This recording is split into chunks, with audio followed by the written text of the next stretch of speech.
یعنی حدیث تو ملی، حوالہ نہیں مل رہا تھا. بہت سارے علماء کو پوچھا لیکن حوالہ نہیں ملا. تو حضرت شیخ رحمۃ اللہ علیہ کو لکھا، مولانا زکریا صاحب رحمۃ اللہ علیہ کو کہ حضرت یہ حدیث مجھے نہیں مل رہی ہے، اس کا حوالہ بتا دیں.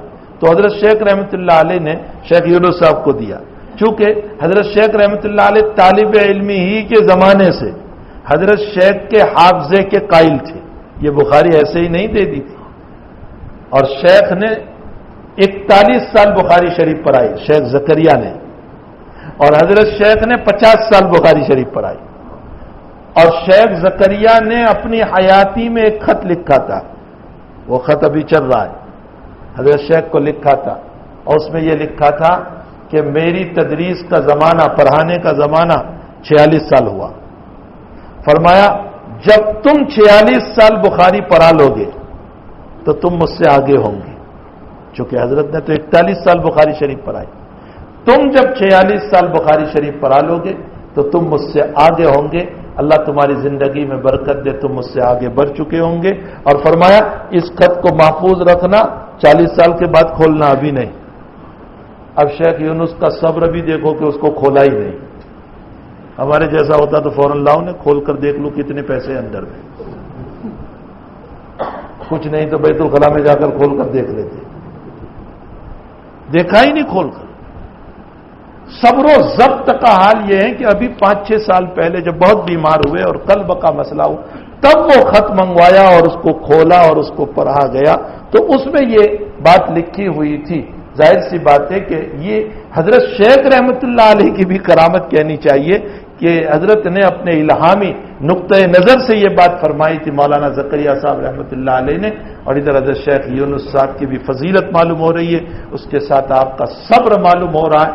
تو حضرت شیخ رحمۃ اللہ علیہ نے ایسے ہی بخاری نہیں دے دی تھی، بڑا حافظہ، بڑی ذہانت. تو معلمیہ صاحب رحمۃ اللہ علیہ نے جب کہا کہ حضرت یہ حدیث کا حوالہ نہیں مل رہا ہے، شیخ کو لکھا. شیخ نے شیخ یونس صاحب کو دیا کہ اس کا حوالہ. تو حضرت نے شیخ یونس نے 2-4 گھنٹے میں اس کا حوالہ تلاش کر کے حضرت شیخ کو دے دیا. تو حضرت شیخ نے بھیج دیا معلمیہ صاحب رحمۃ اللہ علیہ کو اور فرمایا کہ ہمارے وہاں ایک مدرس ہے مولی یونس، انہوں نے یہ حدیث شریف تلاش کر لی ہے، یہ میں حوالہ بھیج رہا ہوں. معلمیہ صاحب جب تشریف لائے تو فرمایا کہ حضرت مجھے وہ مولانا یونس صاحب کو دیکھنا ہے. کون ہے وہ مولانا یونس صاحب؟ میں ملاقات تو کر لوں. کہ کسی کو حوالہ نہیں ملا ان کو مل گیا. فرمایا ارے پیارے مولی یونس کہاں ہو، ذرا آ جاؤ. اب شیخ کھڑے ہوئے تو لنگی پہنی تھی، بالکل جوان تھے، داڑھی کے 2-4 بال تھے، پھٹی ہوئی کفنی پہنی تھی. حضرت کھڑے ہوئے تو معلمیہ صاحب کہتے ہیں حضرت میں مولانا یونس صاحب سے ملنا چاہتا ہوں، ان سے نہیں. فرمایا یہی مولانا یونس ہے. سادگی کا عالم یہ تھا. اور ادھر اللہ تعالیٰ نے علوم کا خزانہ دیا تھا، عشق رسول والی زندگی تھی. میرے بھائیوں، ہمیں چاہیے کہ ہم بھی رسول اللہ صلی اللہ علیہ وسلم کی عشق والی زندگی کو اپنائیں. آپ کی کرامات کو اس وقت بیان کرنے کا، آپ کے الہامات کو بیان کرنے کا اس وقت نہیں ہے، ورنہ میں آپ کی کرامات اور الہامات کو بیان کروں گا بہت وقت ہو جائے گا. بہرحال یہ وہ باتیں میں نے موتی موتی کہی ہے جو ہماری زندگی میں ضروری ہے. ورا، تقوی، پرہیزگاری، سنت رسول صلی اللہ علیہ وسلم سے محبت اور اس پر عمل کرنا. اللہ ہم سب کو حضور پاک صلی اللہ علیہ وسلم کی اتباع نصیب فرمائے، اپنے بزرگوں سے والہانہ تعلق نصیب فرمائے. شیخ کے جانے سے ہمارا دل بہت رو رہا ہے. بہرحال ہم یتیم ہو چکے ہیں. مفتی صاحب کے بھی استاد محترم ہیں، بلکہ مخدوم ہیں. مفتی طاہر صاحب نے بھی شیخ کی بڑی خدمت کی، پورے سال بہت خدمت کی ہے. ہمارے مخدوم پیر ایک باپ، بلکہ باپ سے زیادہ شفقتیں، پیار. ابھی ہم گئے تو ہم سوچتے رہے، لوگ کھانا تو بہت لائے لیکن وہ پیار بھرے جملے سے شیخ کہتے تھے جاؤ چائے پی لو، جاؤ کھانا کھا لو. وہ الفاظ اب کہاں ملیں گی؟ وہ جو پیار تپکتا تھا، وہ جو محبتیں تپکتی، وہ کہاں ملے گی؟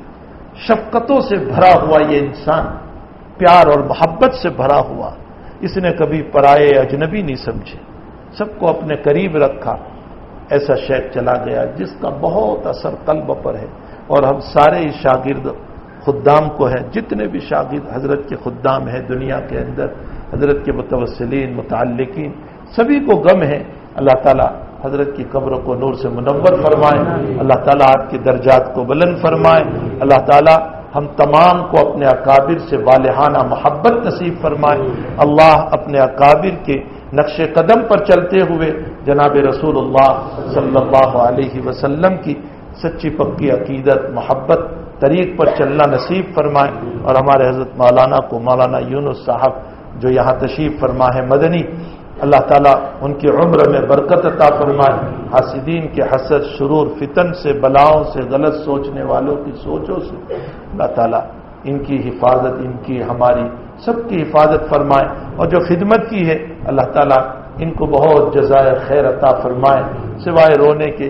مجھے بار بار رونا آتا تو آج صبح میں ایک کتاب لے کر بیٹھا حضرت مجدد الفسانی کی، مجھے ایک بات یاد آ گئی، حضرت مجدد الفسانی رحمۃ اللہ علیہ کی میں ایک کتاب لے کر بیٹھا، ان کے بیٹے خواجہ معصوم رحمۃ اللہ علیہ کے ملفوظات کو کسی نے جمع کیے ہیں، اس میں یہ لکھا ہے کہ جب مجدد الفسانی رحمۃ اللہ علیہ کا انتقال ہوا تو ان کے ایک مرید باصفا بہت زیادہ محبت رکھنے والے خواجہ محمد صاحب رحمۃ اللہ علیہ رات دن روتے تھے، کھانا چھوڑ دیا، پینا چھوڑ دیا، روتے رہے، اور مجدد صاحب کے بیٹے خواجہ معصوم کے پاس گئے اور ان کے پاس جا کر کہا پیر جی چلے گئے اب ہمارا کیا ہوگا، پیر جی چلے گئے اب ہمارا کیا ہوگا، ہمارے استاد چلے گئے، ہمارے مربی چلے گئے۔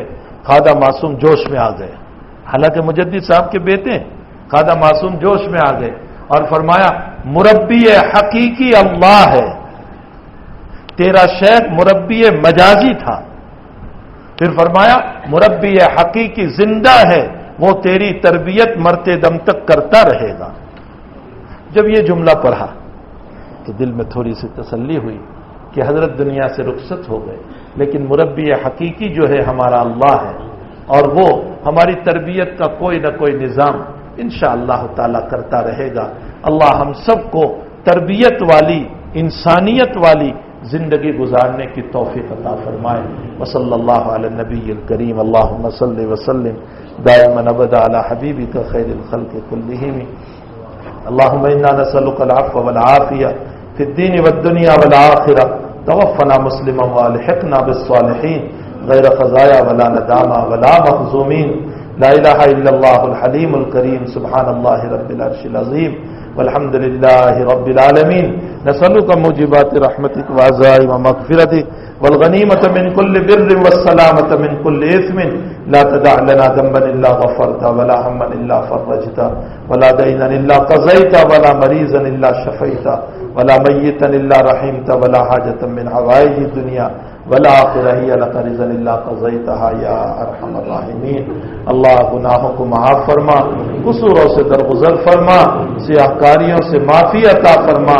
اے اللہ تیرے نیک بندے دنیا سے اٹھتے جا رہے ہیں، الہ العالمین تیرے نیک بندے دنیا سے اٹھتے جا رہے ہیں، الہ العالمین تیرے نیک بندے دنیا سے اٹھتے جا رہے ہیں، فتنوں کے دروازے کھلتے چلے جا رہے ہیں۔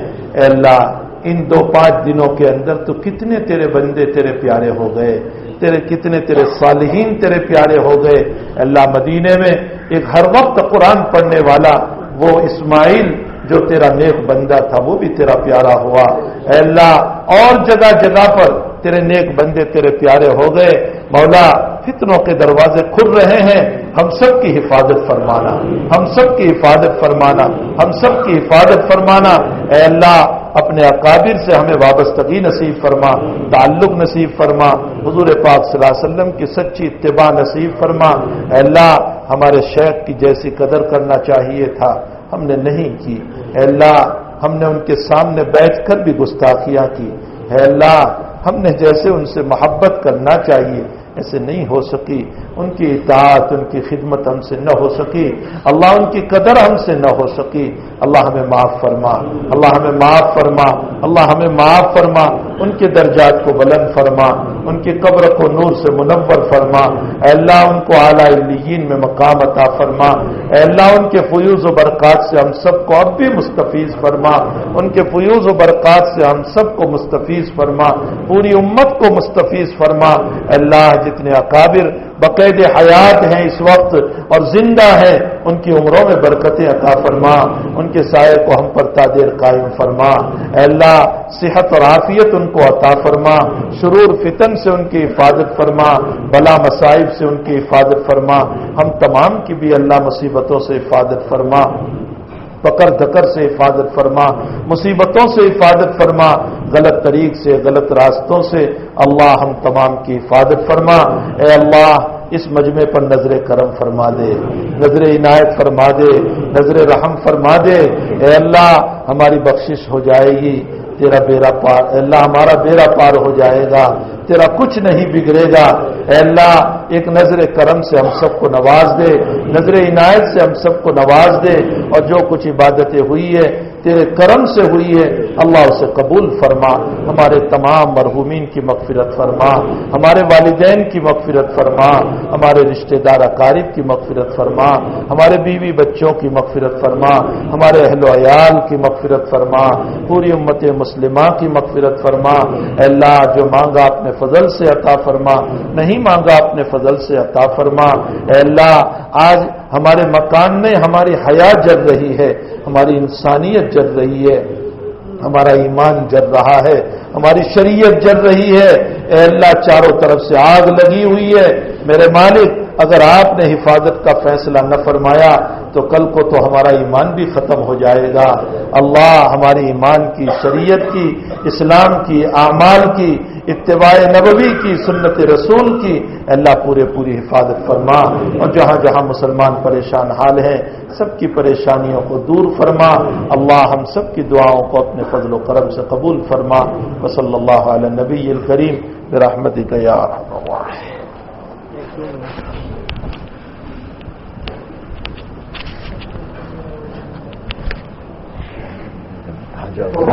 جزاک